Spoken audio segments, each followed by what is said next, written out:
Bismillahirrahmanirrahim. Assalamualaikum warahmatullahi wabarakatuh. Teman-teman, pada kesempatan kali ini kita akan membahas satu contoh soal tentang penggunaan simplex jaringan atau network simplex untuk menyelesaikan minimum cost network flow problem. Ya. Apa itu MCNFP atau minimum cost network flow problem? Nah, itu adalah bagaimana kita bisa mengangkut semaksimum mungkin komoditas dari suatu node ke node yang lain, ya, dengan biaya yang seminimum mungkin, seperti itu, ya. Nah, jadi untuk contoh soal kita ini, ya, kita punya 4 nodes, ya. Kemudian di sini ada angka 10, ini melambangkan supply, ya, yang ada pada node 1. Kemudian di sini ada min 10, ini artinya demand atau permintaan oleh node 4, ya. Sementara itu, angka-angka di sini, ya, di depan ini itu menyatakan banyaknya komoditas yang bisa diangkut melalui arcs atau edge tersebut. Seperti itu. Ya, contohnya di sini kita punya edge 12, ya. Di edge tersebut, ya, kita bisa mengalirkan 7 unit komoditas, ya, maksimum seperti itu. Sedangkan minimumnya untuk kasus ini kita anggap dia 0 semua, ya. Jadi paling kecil itu tidak ada yang dialirkan, seperti itu. Nah, kemudian di sini yang bertanda dolar ini menyatakan ongkos, ya. Ongkos mengangkut 1 unit komoditas di arcs tersebut, ya. Jadi contohnya di sini di edge 12, ya, untuk mengalirkan 1 unit, ya, komoditas dari node 1 ke 2 ini, ya, kita dikenakan biaya sebanyak $4, seperti itu. Oke. Nah, pada pertemuan lalu kita sudah menyelesaikan ini dengan menggunakan tools, yaitu program linear, dan software yang kita gunakan adalah Lindo. Nah, untuk saat ini kita akan mengerjakannya by hand, ya, dengan tangan gitu, ya, secara manual, yaitu dengan menggunakan simplex jaringan. Oke. Nah, ada 4 tahap dalam menyelesaikan MCNFP dengan menggunakan simplex jaringan ini, ya. Kita akan bahas satu persatu. Oke. Nah, kita mulai dari iterasi yang pertama, ya. Jadi langkah yang pertama itu adalah kita temukan BFS, ya, atau Basic Visible Solution. Atau dalam bahasa Indonesianya adalah solusi layak basis. Nah, BFS ini kita temukan dengan mencari spanning tree, ya, dari network ini. Nah, ingat, ya, spanning tree itu kan berarti kalau kita punya n nodes, ya, maka kita punya n-1 arcs yang menghubungkan ke n nodes tersebut dan tidak ada loop, ya. Nah, jadi untuk soal kita ini kan kita punya 4, ya, 4 nodes, ya, berarti kita punya edge-nya itu 3. Nah, bagaimana cara menentukan itu terserah kita untuk yang pertama ini, ya. Jadi contohnya saja, ya, ini salah satu spanning tree-nya seperti ini. Nah, seperti itu. Ini spanning tree-nya. Ya, jadi kelihatan bahwa keempat nodes itu terhubung dan tidak ada loop. Dan ini itu adalah menjadi variabel basis kita, ya, atau solusi layak basis kita. Oke? Ya, jadi kita punya nanti X12, kemudian X13 dan X24, ya. Itu sebagai variabel basis kita.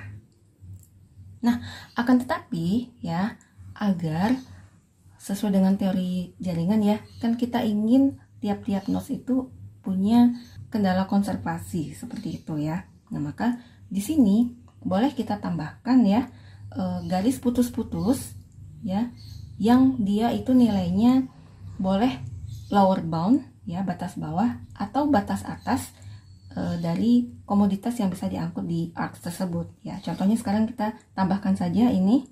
Jadi ini bukan bagian dari spanning tree, ya. Nah, jadi ini spanning tree-nya tetap yang garis solid ini. Nah, yang ini kita tambahkan ini sebagai salah satu variabel non basis, ya. Nah, boleh teman-teman bukan menambahkan ini, boleh menambahkan dari 3 ke 2, itu tidak masalah, ya. Jadi maksudnya itu node 3 ini kendala konservasi terpenuhi. Oke. Nah, sekarang begini, untuk garis yang putus-putus ini, ya, kan dia adalah variabel non basis, ya. Nah, itu boleh kita set ya, boleh kita pasang nilainya itu upper bound atau lower bound dari komoditas yang bisa diangkut ya di edge tersebut ya. Nah, jadi lebih baik kita pilih yang maksimum saja ya, karena kan kita ingin mengangkut sebanyak-banyaknya ya. Jadi kita pilih di sini 5 saja ya. Ini kan 5 bisa kita angkut. Nah, kemudian kita perhatikan di note 3 ini. Nah, sebanyak 5 unit keluar, nah berarti yang masuk harus 5 juga. Nah, gitu ya. Jadi kendala konservasi terpenuhi. Oke. Nah, sekarang kita isi dari 1 ke 2 ini berapa? Nah, kita lihat aja di sini kan supply itu tersedia itu 10 ya. 5 dialirkan ke sini. Nah, berarti kita bisa mengalirkan ya, paling banyak di sini adalah 5. Ya, kemudian 5 masuk ke sini berarti 5 juga keluar ke sini. Oke. Nah, itu dia basic visible solution kita. Ya. Oke, jadi kita tulis ya variabel basis di sini adalah X12 sama dengan 5 ya, 5 komoditas yang bisa diangkut gitu ya. Kemudian X13 sama dengan 5. Kemudian X24 sama dengan 5 ya. Kemudian variabel non basisnya ya, variabel non basisnya ada yang tidak kelihatan di sini ya. Jadi X23 itu nilainya 0, X32 itu nilainya 0, dan X34 itu nilainya 5. Oke, seperti itu. Langkah pertama selesai. Nah, kemudian langkah yang kedua adalah kita tentukan pengali simplex atau simplex multiplier ya.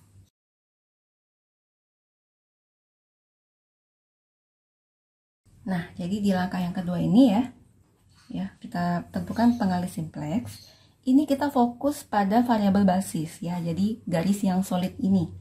Nah, sudah kesepakatan ya bahwa pengali simplex ini kita selalu set Y1 ya. Kita sebut Y1 itu adalah 0 ya.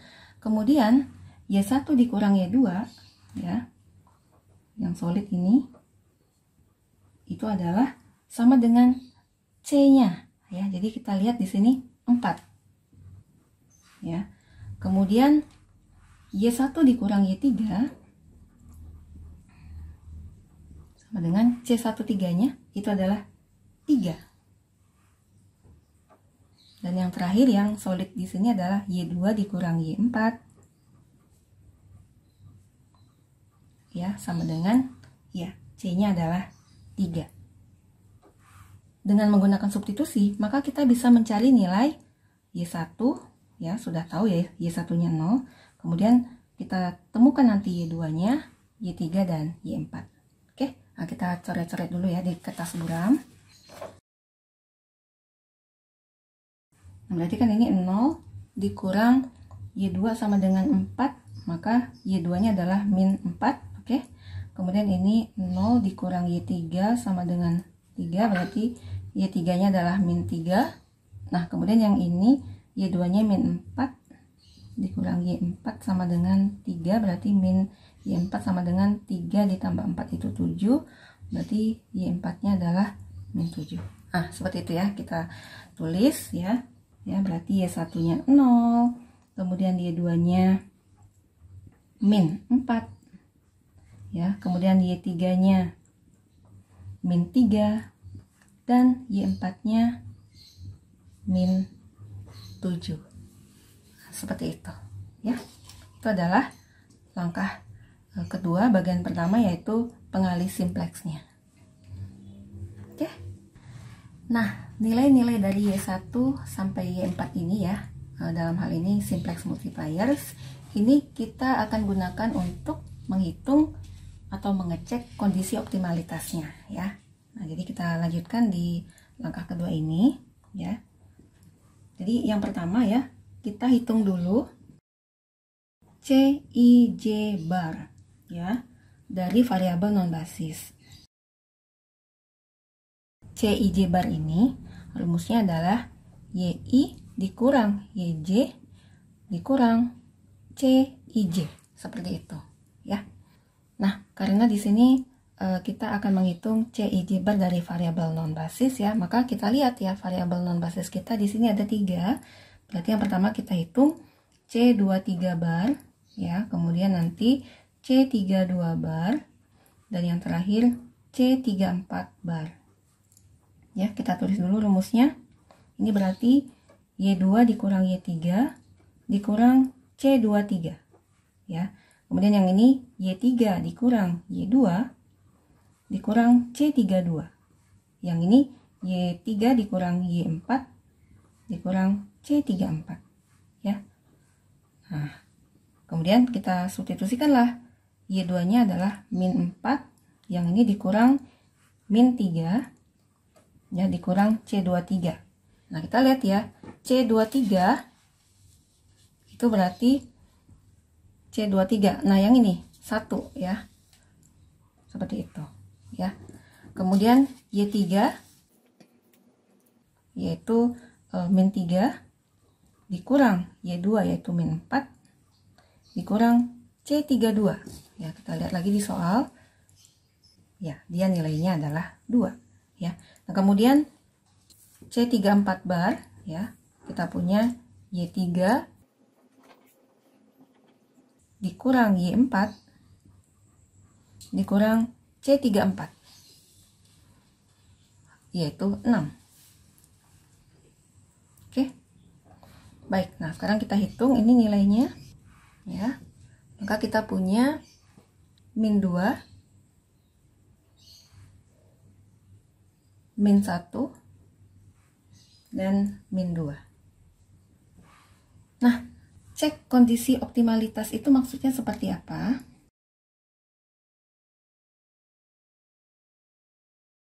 Nah, jadi kondisi optimalitas itu dicapai ya kalau CIJ barnya itu negatif ya untuk semua variabel non basis yang nilainya itu ada di batas bawahnya ya, atau dalam soal ini dia batas bawahnya adalah 0 ya. Dan ya CIJ bar itu positif ya untuk semua variabel non basis yang nilainya itu ada di upper ya, batas atasnya ya. Jadi kita lihat di sini ya, variabel yang ada di batas bawahnya itu kan ada X23 dan X32 ya, batas bawahnya kan 0 gitu. Kemudian variabel non basis yang berada di batas atas itu adalah X34 ya. Jadi ya, kalau nilai C bar dari 23 dan C bar dari 32 itu dia negatif ya, maka dia optimal ya. Akan tetapi di sini ya untuk C bar 34 ya, dia harus positif seperti itu ya agar dia optimal. Nah, apa yang terjadi di sini ya, kita lihat C23 oke, dia negatif, berarti memenuhi ya, memenuhi kondisi optimalitas ya. Kenapa? Karena kan C23 bar itu mengambil atau hasilnya adalah negatif, betul ya, kurang dari sama dengan 0, dan dia ya X23 itu ada di lower ya, lower bound atau LIJ ya, berarti ini memenuhi kondisi optimalitas. Kemudian sama ya, yang C32 bar itu juga dia negatif ya, berarti dia memenuhi kondisi optimalitas ya, karena dia berada di lower bound atau nilai X32 nya 0. Nah, kan tetapi di sini ini kita harapkan agar dia optimal ya, nilainya kan positif, karena ya di sini X34 itu berada di upper bound ya, di batas atas. Akan tapi di sini negatif, berarti dia tidak terpenuhi kondisi optimalitasnya ya, jadi dia melanggar. Oke, nah silakan dipahami dulu ya, dihayati dulu. Jadi langkah ini memang kita mengecek kondisi optimalitas ya, bisa kita lihat dari CIJ barnya ya. Jadi kalau dia variabel non basisnya itu berada di lower bound, di batas bawah, maka kita harapkan agar dia optimal, dia mengambil nilai negatif ya. Dan kalau dia berada di upper bound ya, agar dia optimal dia harus positif ya. Akan tetapi untuk kasus kita ini ada satu yang melanggar. Nah, ternyata yang melanggar inilah yang menjadi variabel masuk seperti itu ya. Jadi yang paling melanggar ya di sini adalah 34 ya. Berarti kita bisa simpulkan ya, X34 yang semula dia merupakan variabel non basis, nah sekarang dia akan masuk ke dalam basis. Nah, seperti itu. Oke. Nah, sekarang kita masuk ke langkah ketiga, yaitu kita identifikasi cycle yang terbentuk ya. Jadi langkah ketiga adalah kita identifikasi cycle yang terbentuk. Nah, dalam hal ini kita lihat ya, karena X34 itu masuk ya, berarti kita buat ini menjadi garis yang solid ya, seperti ini.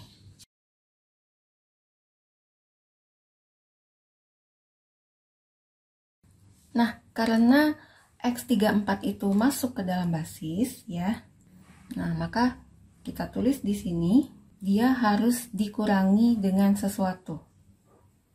Seperti itu ya. Jadi nilainya nanti berkurang dari 5 ya, berkurang sebanyak theta. Nah, sekarang kita dengan menggunakan hukum konservasi ya pada notes ya, maka kalau yang keluar adalah 5 min theta, maka di sini juga yang masuk 5 min theta. Nah, kemudian kita ingat ya bahwa di sini ya supply-nya adalah 10. Nah, di sini keluar 5 min theta. Nah, kalau tadi kan di sini 5. Berarti biar dia pas sama dengan 10, berarti ini harus 5 plus theta ya. Kemudian di sini 5 plus theta masuk, berarti 5 plus theta juga akan keluar di sini. Nah, inilah dia langkah yang ketiga. Nah, sekarang kita lihat ya, di sini untuk masing-masing arch ya, kita lihat ya, di sini ada 5 plus theta. Jadi sekarang 5 boleh ditambahkan dengan sesuatu, tapi hati-hati ya, jangan sampai melanggar atau melebihi upper boundnya. Nah, kita lihat ya, upper bound dari di soal ini ya, upper bound dari 12 itu adalah 7. Nah, jadi boleh ditambah theta sebanyak apapun, akan tetapi kurang dari sama dengan 7. Nah, kemudian sekarang kita lihat ke arc 2,4 ya. Jadi ini juga gitu, 5 plus theta boleh berapapun asal kurang dari, di sini upper boundnya 8 ya. Kemudian 13.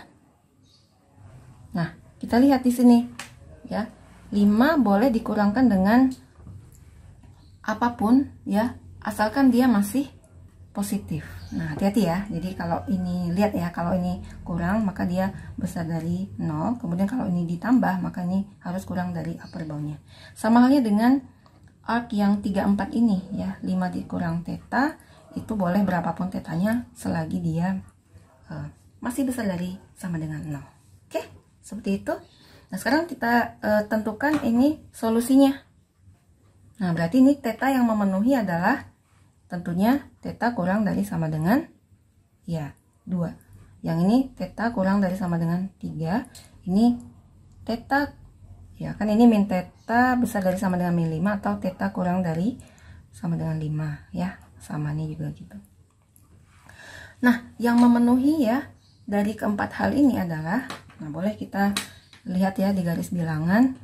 Jadi yang pertama theta kurang dari sama dengan 2 ya, kemudian theta kurang dari sama dengan 3 ya, kemudian theta kurang dari sama dengan 5. Nah, jadi yang merupakan irisan keempat hal ini ya, ini sama ya, bertumpuk.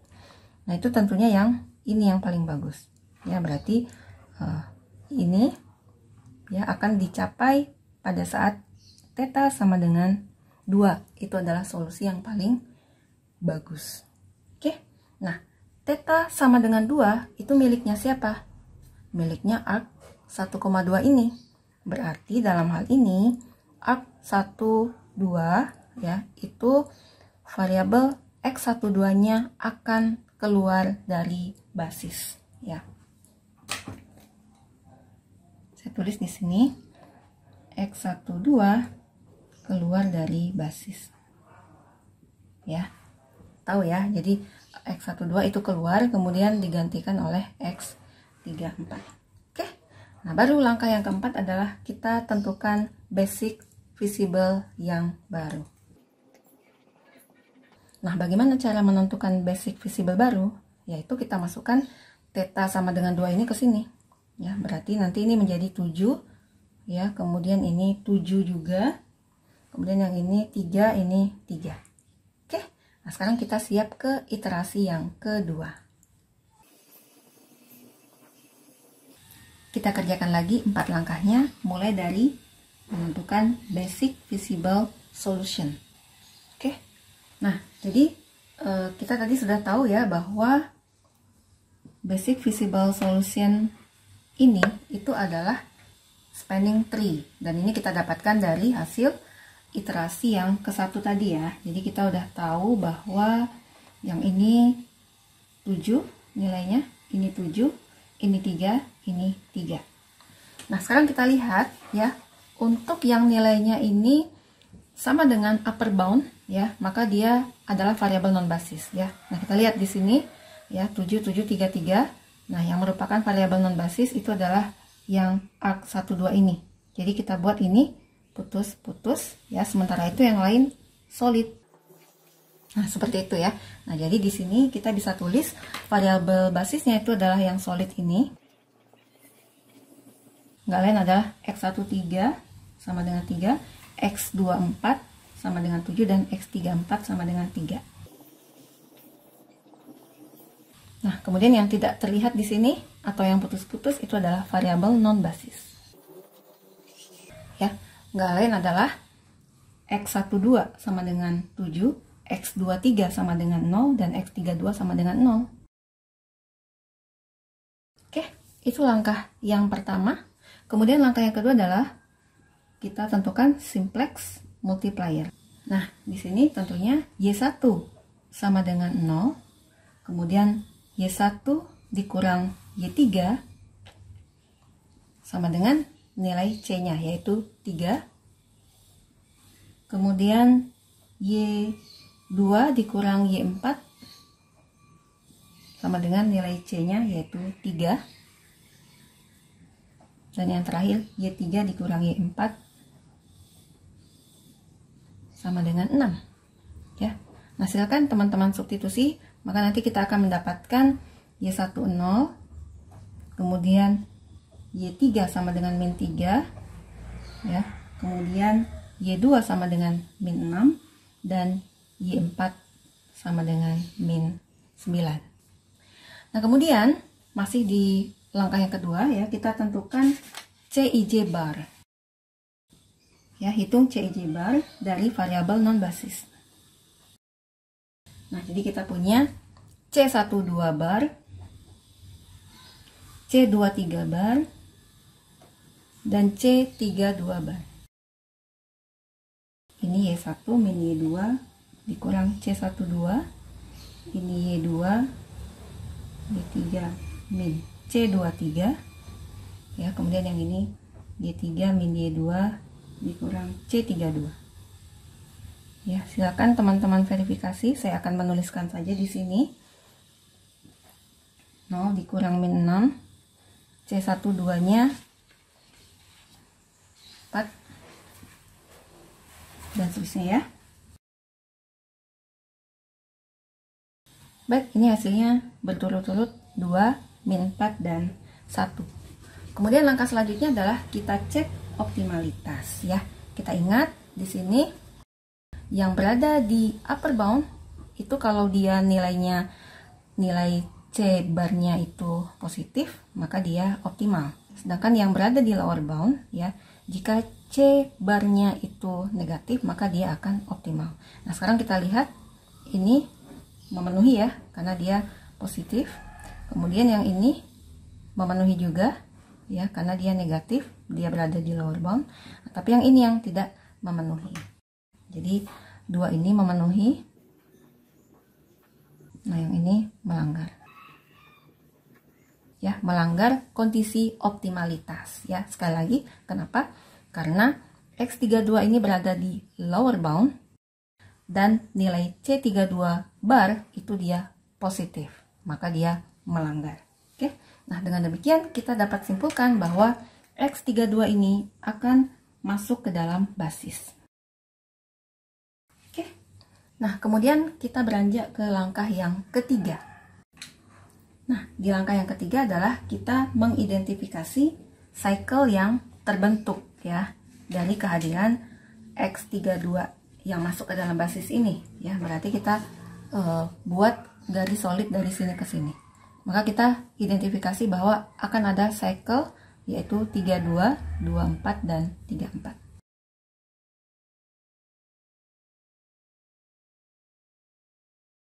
Baik, ini dia cycle-nya ya. Ini semula tidak kelihatan ya, dia 0, ini 7, ini 3.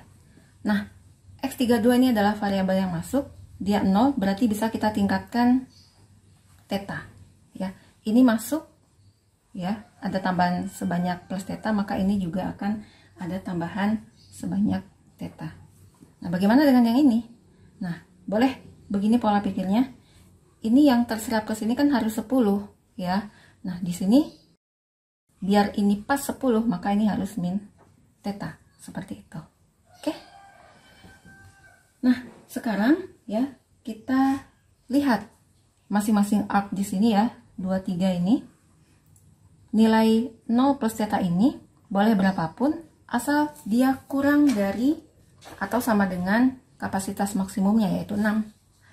Kemudian arc 24 ya, 7 boleh ditambahkan theta berapapun asal dia masih kurang dari kapasitas maksimumnya yaitu 8. Kemudian yang ini hati-hati, arc 34 ini 3 boleh dikurangkan dengan theta berapapun asal dia masih positif, seperti itu. Oke. Nah, kemudian kita cari ya manakah theta yang memenuhi ketiga pertidaksamaan ini. Ya, kita lihat di sini theta kurang dari sama dengan 6, theta kurang dari sama dengan 1, dan theta kurang dari sama dengan 3 ya. Dengan uji garis bilangan, maka kita akan mendapatkan di sini theta kurang dari sama dengan 1, kurang dari yang ini 3, kemudian yang ini 6 ya. Nah, jadi yang memenuhi ketiga pertidaksamaan ini yang paling bagus itu dicapai pada saat apa? Theta sama dengan 1. Nah, theta sama dengan 1 ini miliknya arc 24. Nah, oleh karena itu X24 ini adalah variabel yang ya keluar dari basis. Nah, baik, kemudian langkah yang keempat adalah ya kita temukan basic feasible solution yang baru ya. Yang baru bagaimana caranya? Ya sudah, kita masukkan theta sama dengan 1 ini ke sini. Maka kita dapat ini nanti 8, ini nanti 2, dan ini nanti 1. Yang lain ini tetap seperti itu. Atau kita tulis saja ya di sini.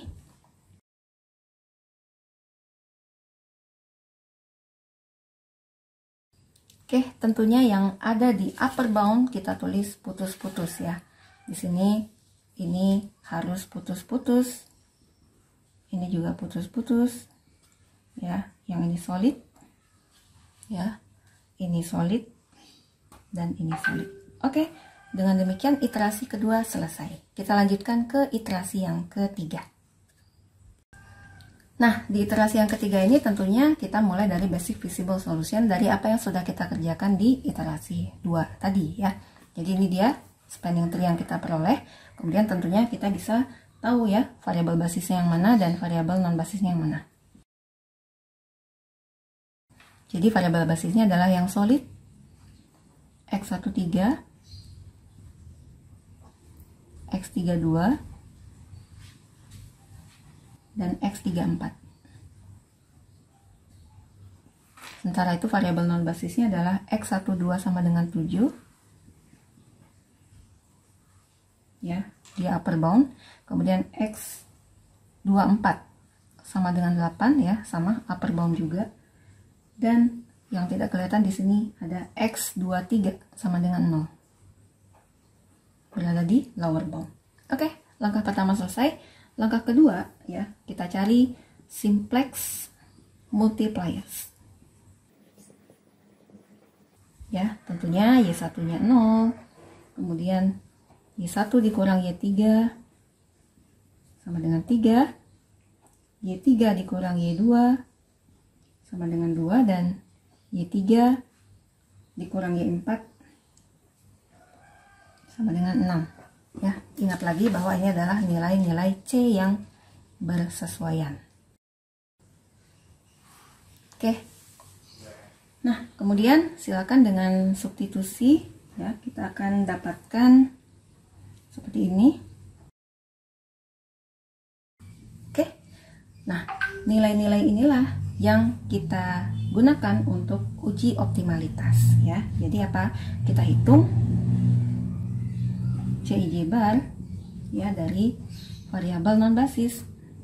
Ya, jadi kita punya C12 bar, C24 bar, dan C23 bar.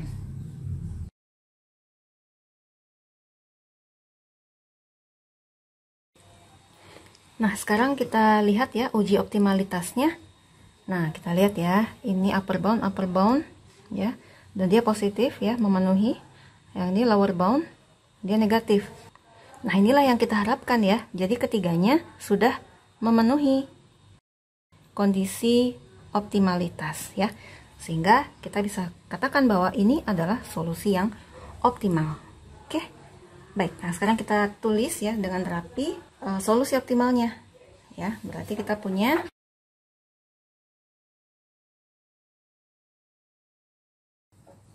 oke, ini dia solusi optimumnya ya. Ini adalah variabel basisnya dan ini non basisnya. Nah, nilai Z-nya tentunya adalah banyaknya komoditas yang diangkut kalikan biaya angkut per unit ya. Berarti kita kalikan di sini 3 kali 1 kali 2 kali 7 kali 8 kali biaya angkut per unit ya. Oke, kita lihat di soal lagi ya. Berarti yang ini 3 kalikan 3, kemudian 1 ya kalikan 2 ya, kemudian 2 di sini kalikan 6 ya, kemudian 7 ya kalikan 4, dan 8 kalikan 3 ya. Maka kita akan peroleh hasilnya adalah ya $75. Oke. Kalau kita bandingkan dengan iterasi 1 dan 2, nanti silakan pada saat kita menghitung nilai Z pada iterasi 1 ya. Ini kalau kita hitung nanti hasilnya Z-nya adalah ya 80 ya.